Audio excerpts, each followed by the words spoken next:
रावलपिंडी के अलाइड अस्पतालों की सिक्योरिटी पर सवाल उठने लगे। DHQ अस्पताल की इमरजेंसी में पुलिस एहलकार की फायरिंग से कलर सईदा से आए बाप बेटा लहरासब और नवेद मौका पर दम तोड़ गए। SP रावल डिवीजन मोहम्मद आसिफ और DSP सिटी फैसल सलीम इतना बड़ा वाकया रोनुमा होने के बाद भी ताखीर से पहुंचे।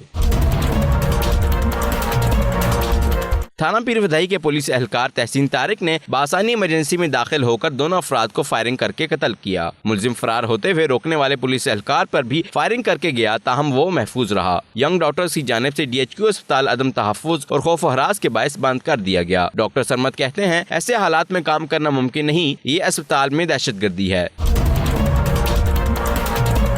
मुलजिम का ताल्लुक रावलपिंडी पुलिस से होने के सबब SP रावल डिवीजन और DSP city Faisal Salim issue पर मौकफ देने से गुरेज़ां थे और ये कहकर चलते बने कि अभी मौकफ देना मुनासिब ही नहीं। रावलपिंडी की यंग डॉक्टर सिक्योरिटी पर पहले ही शदीद तहफ्फुज़ात का इजहार कर चुके हैं। Sajid Shaikh, 9 to 2 news, Rawalpindi.